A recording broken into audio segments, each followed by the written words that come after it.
In lecture 5 from the chapter Electricity, we are going to talk about the heating effect of current.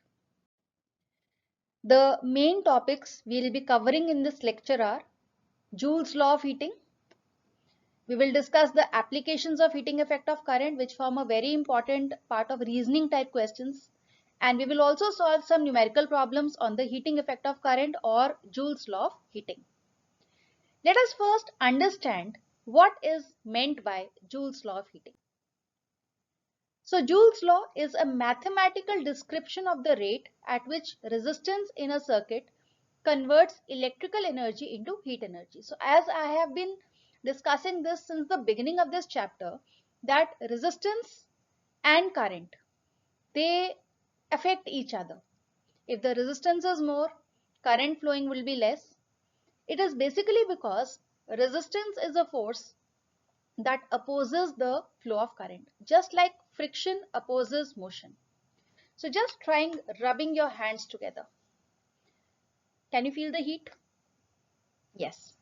The same way, whenever resistance acts and it opposes the flow of electrons through a conductor, that also produces heat.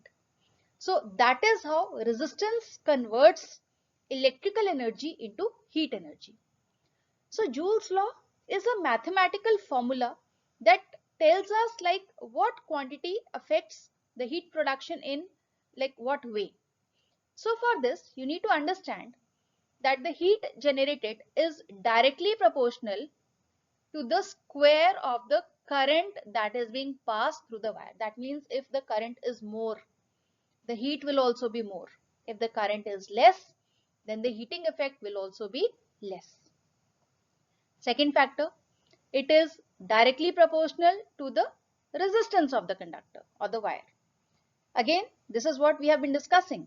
If the resistance is more, less current flows and heat will be generated. So greater the resistance, more the heat generated.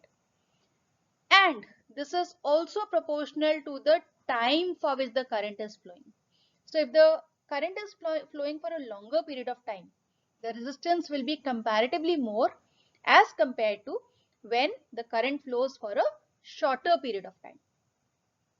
So if we combine these three factors, we get a formula that says H is proportional to I square RT, and this is Joule's law of heating. So this formula is the mathematical representation of Joule's law of heating. Here I is the current that is flowing through the wire, R represents the resistance of the wire, and T is the time for which the current is flowing through the wire.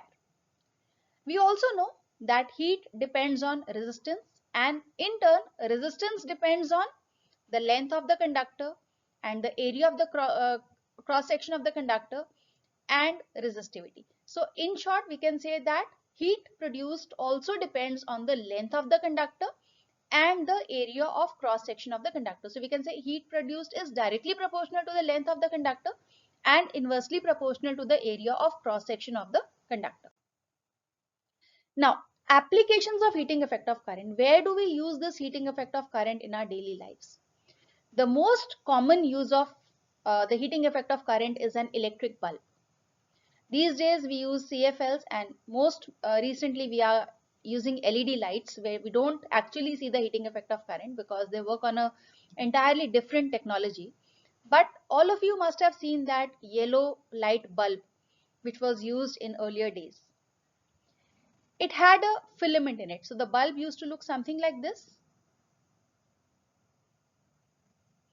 And there was a thin wire which was placed like this inside the bulb. And it was this wire that was responsible for the production of light in the bulb. And when we used to use these bulbs, they used to get hot. You can't touch them when they're on. Because when heat is being produced, it's giving out light. Plus, obviously, heat is there, so it becomes hot. So what material is used to make this filament? What material was used? The material used was tungsten. The question asked in the exam is, why do we use tungsten to make the filaments of electric bulbs? The reason is simple. It has a high resistance. So because of the high resistance, it becomes really hot. and because of the heat that is produced, it starts glowing, which emits light. And there is one more point to be added, that it has a very high melting point. So in spite of getting so hot, it doesn't melt, and it's made long and thin so that the maximum resistance can be produced. Also, inside this bulb, an inert gas is used, generally nitrogen or argon is used, so that the filament does not come in contact with oxygen, that prevents its oxidation. So this is the question that you get in the exam. Why is tungsten used as a filament for making electric bulbs? And we have discussed 2 points. You have to write both the points when it comes to answering this kind of a question. So this is about like why the length of the wire is more. The filament is made long, and the wire that is used is really thin, because resistance is like proportional to L upon A, directly proportional to length. So by increasing the length, we are increasing the resistance. By reducing the area of cross section, again we are increasing the resistance. The second application of heating effect of current is an electric fuse. This is an electric safety device which all of us have in our homes, in our workplaces, in our schools, wherever we go. Wherever there is a supply of electricity, there is an electric fuse that is placed in series just at the beginning of the circuit. So this fuse is also based on Joule's law of heating, because this fuse wire is made of a special material which has a slightly lower melting point as compared to the wire that is used for making the entire circuit of the building. The reason is that if by chance excess current happens to flow through the wires, or excess supply of current comes in through the main supply, so it has to first pass through the fuse. So in case the current is more than what is required, the fuse wire has a you can say a high resistance, it gets heated up and it melts, and it breaks the circuit there and then, thus protecting our devices from getting damaged due to overloading or excessive current that might flow through them. The third application of heating effect of current is the electrical heating appliances that we all use in our homes. The electric kettle, the electric iron, the toaster, the oven, or even the common room heater that we use in the winter season, they all work on the application of heating effect of current.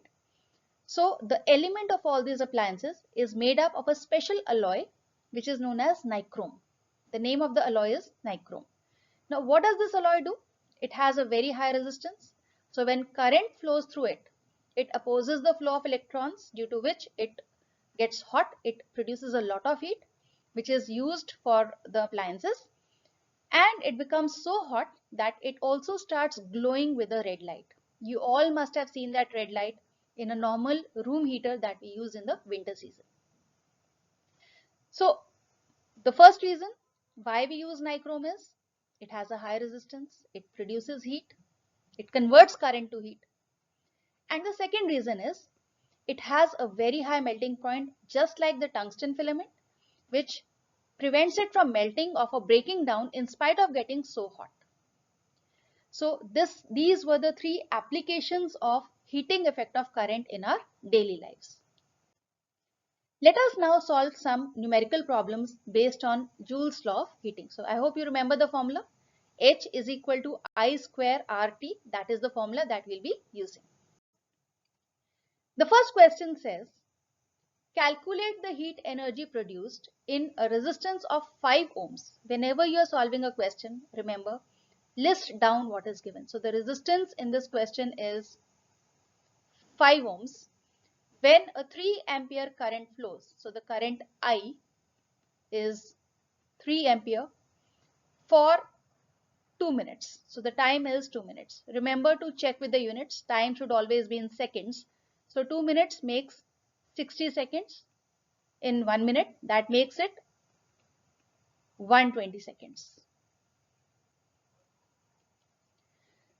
Now the formula for heating effect of current or for heat energy produced is I square RT. Write the formula, substitute the values. I square makes it 3 times 3. R is 5 and T is 120. Multiply the three quantities and you get your answer as 5400 joules. A simple one, isn't it? Okay, another one. 100 joules of heat. Now here the heat is given to you. The heat produced is 100 joules each second. So the time is 1 second in a 4 ohm resistance. So R is 4 ohms. Find the potential difference across the resistors. So you have to find out V. Now when you look at H, T and R, you find that only one quantity is missing, that is I. And we know that using Ohm's law, if we know what is I and what is R, we can very easily calculate V. So first we will use the formula for Joule's law, that is H is equal to I square RT, and we will find out what is I. So this becomes 100 is equal to I square times R times T. So I square becomes 100 upon 4, that is going to be 25. So I is going to be the root of 25, that is 5 ampere. Now you know what is I, you know what is R, so you can calculate V. V is equal to I times R, and I is 5 and R is 4. That makes your answer as 20 volts. This is how you do it. Another one. A heater of resistance 300 ohms. So what is given? Resistance is connected to the main supply for 30 minutes. So the time is 30 minutes. That means 30 into 60 seconds. If 10 ampere current flows, so the current I is 10 ampere, what is the heat produced in the heater? So for calculating the heat, what do we do? It's going to be again I square RT, substitute the values, 10 times 10 times R is 300 and time is 30 into 60. Multiply all the quantities and your answer should be this. The last question for this lecture, a very important one, your NCERT question. Two resistance wires of the same material and of equal length and equal diameter are first connected in series and then in parallel in an electric circuit.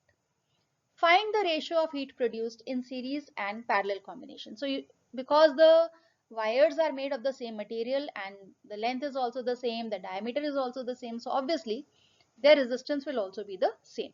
So let the resistances of both the wires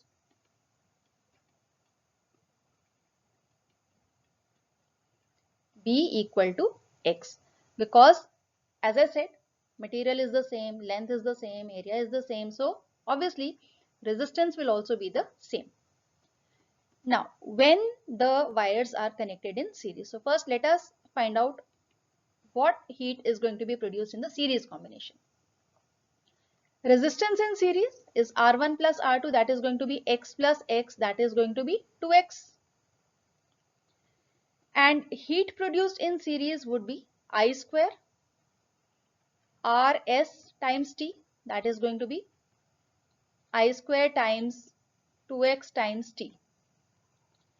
On the other hand, when the arrangement is parallel,